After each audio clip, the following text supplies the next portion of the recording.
referências bibliográficas, além das Mulheres que Correm com os Lobos, o livro da Von Franz, que era discípula do Jung, que chama a interpretação dos contos de fadas. As histórias, elas são fundamentais como ferramenta de trabalho na psicologia analítica. Tanto é que a minha pós-graduação é com ênfase em mitologia e contos de fada, né?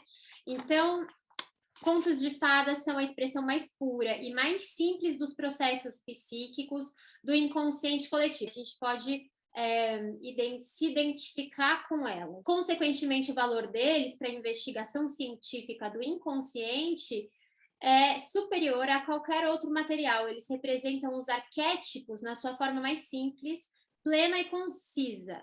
Nessa forma pura, as imagens arquetípicas fornecem-nos as melhores pistas para a compreensão dos processos que se passam na psique coletiva. Se é uma história de origem Yanomami, aquilo conta muito sobre o imaginário dessa etnia, né? Em determinado período, em determinado contexto histórico. Então, as histórias e fábulas vão falar, vão simbolizar todo o contexto que a gente está inserido. Primeiro, o que isso tem a ver com o tarô?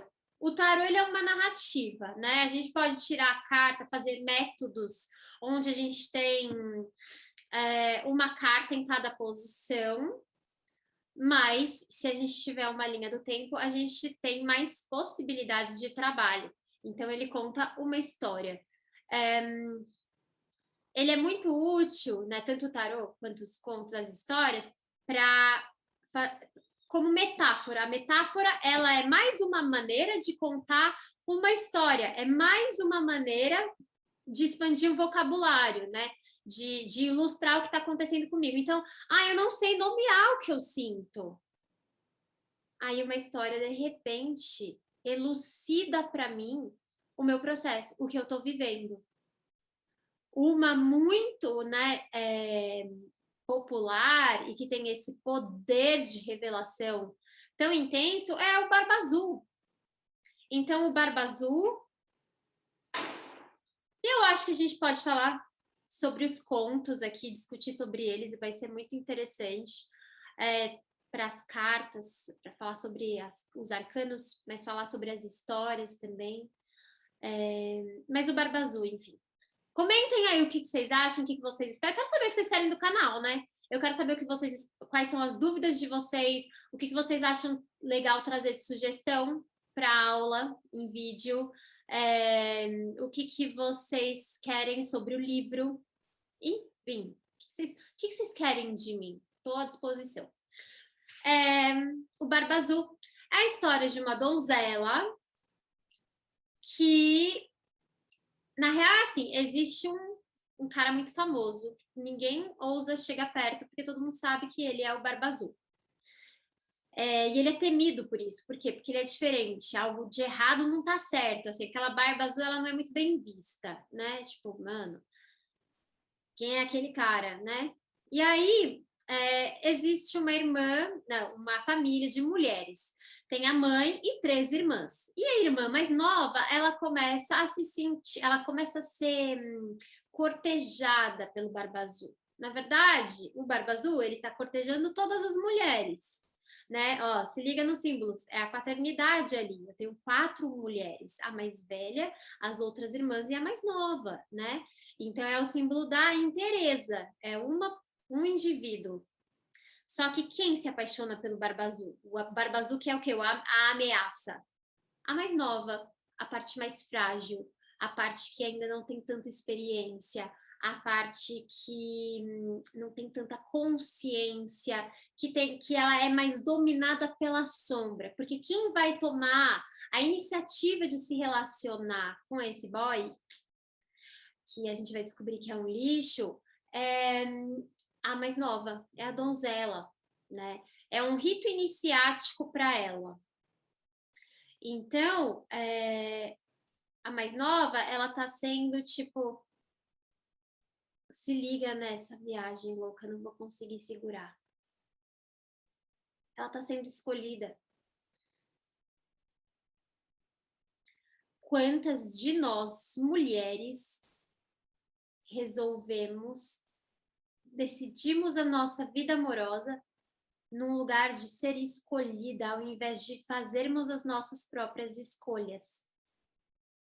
Dessa iniciativa a partir da gente.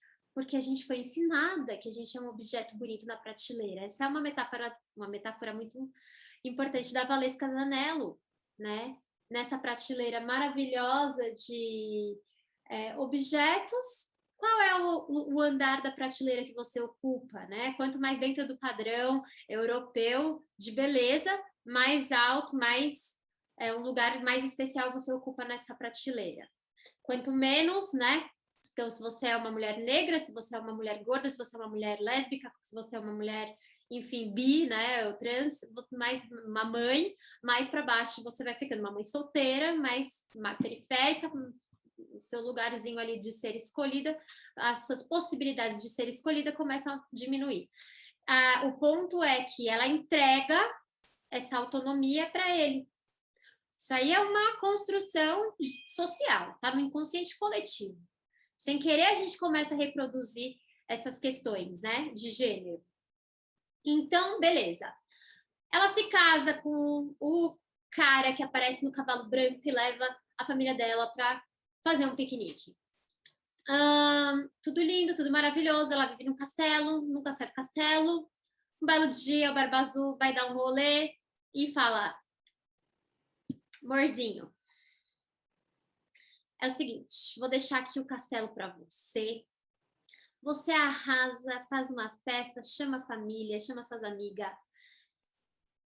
Só que tem essa, ó, aqui tá a chave para você acessar qualquer lugar deste palácio. Só que tem essa chave aqui que ela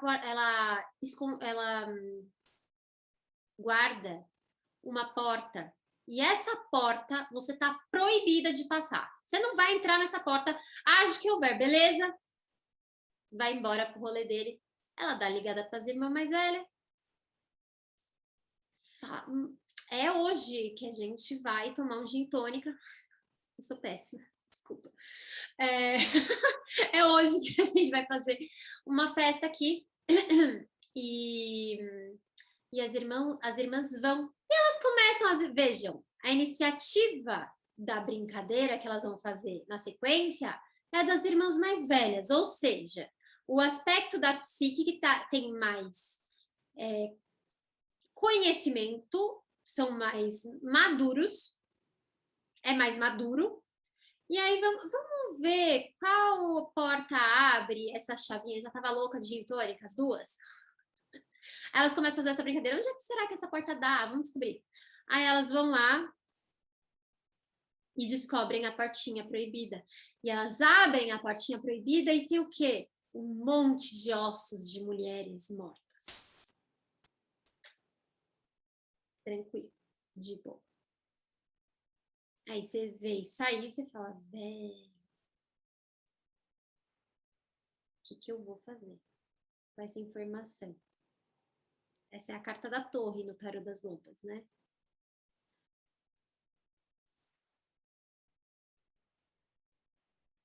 Elas ficam assustadíssimas, né? E tentam desver o que foi visto, mas a verdade é que não é possível. Então, elas trancam a porta, só que o que acontece? Essa chavinha, ela começa a verter sangue. Ela tenta limpar a todo custo, cauterizar a chave, vai limpar no vestido branco, o vestido branco fica ensopado de sangue, não para de verter sangue. Ou seja, não dá para ser contido, né? Uma ferida foi aberta. Essa estrutura onde ela está, esse segredo que ela descobriu, né? Ela acessou ali o que? A zona morta, que a Clarissa vai mencionar lá no Clã das Cicatrizes, no 13º capítulo. Então, ali guardam, era tanta força psíquica investida para guardar um segredo aterrorizante que ela não tinha energia para criar uma vida que fosse significativa para ela, porque ela tinha que esconder de si mesma, né? E ela tem ali um guardião ali que faz isso muito bem. Bom, o boy volta para casa E ela tenta fazer a bonita, né? Fingir que nada aconteceu, mas ele sente falta da chavinha. E aí, cadê a chavinha, né? Tipo, o que tá acontecendo aqui? Aí ele descobre que ela entrou lá no lugar proibido, ou seja, essa figura, ela tá evitando uma conscientização daquilo, né, dessa mulher, desse aspecto mais jovem. E a gente pode, sim, muita gente gosta de traduzir esse conto para uma situação externa, o que não deixa de ser verdade, mas é muito limitado você achar que é só uma questão externa, é um relacionamento tóxico. Mas não é só, é um relacionamento tóxico você com você mesma, porque esse barba azul é um aspecto seu e é uma parte sua que quer te manter inconsciente. Então, a gente sempre vai ter a donzela, e a donzela, ela tem os aspectos positivos dela, que são a abertura, a disponibilidade, a curiosidade, né, o poder se jogar nas coisas novas. Ela é o louco do tarô, né? Quando a Vasalisa, ela parte para rumo ao desconhecido, ela vai enfrentar, ela não sabe quem é a Baba Yaga, ela não sabe que ela vai enfrentar uma floresta, não sabe que curva virar e ela vai. Então a donzela, ela tem esse ímpeto nela, esse impulso. Ela confia no não racional e às vezes o não racional coloca ela nessa situação do Barba Azul para que ela tome conhecimento, para que ela se aproprie de mais aspectos dela. Então ela reconhece naquela sala o quê? Possibilidades de vida, de existência que ela poderia ter vivido, que ela poderia ter tido, projetos que ela poderia ter colocado em prática. Enfim, aquilo que foi roubado dela, as violências que ela viveu só por ser mulher, né? Então, esse Barba Azul, ele é um Barba Azul também estrutural. Esse é um ponto que ele ilustra muito bem o machismo estrutural, machismo que sustenta a sociedade patriarcal capitalista, né? Então, fica aí você no seu lugar de inconsciente, sendo explorada, porque você é mãe, cuida de mais um ser humano, cuida de você, cuida da casa, cuida do seu trabalho, não existe divisão, por mais que o cara seja o provedor, né? O tamanho do trabalho invisível que a mulher faz não é reconhecido. Então, você entende que isso está na estrutura que sustenta esse meio, esse jeito que a gente vive? Então, e o papel dessa sociedade ou desses homens, inclusive das mulheres, né, que entram no lugar, que às vezes que saem do lugar de vítima para serem opressoras ou estão simultaneamente tanto quanto vítimas quanto opressoras, evitando que você tome consciência disso. Porque uma vez que você questiona a sua existência como mulher e toda a estrutura ao seu redor, você provoca que ela comece a questionar a merda que ela tá enfiada. E aí isso pode custar um casamento, e aí isso pode custar muitas coisas. E não é todo mundo que quer rever, não, a maneira que vive, né? Enfim, então, os contos de fadas, no fim das contas, o que é? Deixa eu terminar a história. Ele vai pegar ela. Esse é o aspecto predador da psique, né? Nomeado pela Clarissa Pinkola, de, vou acabar com qualquer... A donzela é qualquer possibilidade de criar aquilo que é novo. E ela se manteve enclausurada por um tempo, por escolha própria, né? Não acho... Vamos lembrar que, como o machismo é estrutural, é por escolha própria até página 2. É muito raso falar. Você tem toda a autonomia para ser a co-criadora da sua vida. Não é verdade. Especialmente dependendo da sua condição de mulher, dependendo da sua raça e da sua classe, porque isso vai influenciar. Então, não é tão simples assim fazer a sua magia acontecer, né? E uma vez que a gente está inserida dentro de um coletivo que não incentiva esse movimento autônomo e de liberdade verdadeira.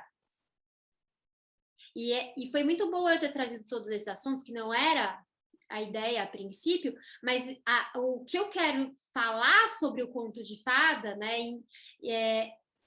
era justamente exemplificar como ele pode ilustrar questões muito complexas, tanto pessoais, quanto sociais, quanto psicológicas, do nosso mundo interior. Não só da nossa vida pessoal prática, né? No fim das contas, a donzela, que é a irmã mais nova, ela consegue entrar em contato com os irmãos mais velhos. Os irmãos mais velhos vão resgatá-la dessa situação e acabar com o predador da psique, né? Então, eles vão chegar no Tarô das Lobas, eles vão ser os cavaleiros de espadas. Então, é a capacidade de estratégia, de ir para a guerra de maneira impetuosa, a fim de acabar com o inimigo, seja ele interno ou externo. Para isso, eu preciso de muita lucidez e força psicológica, né?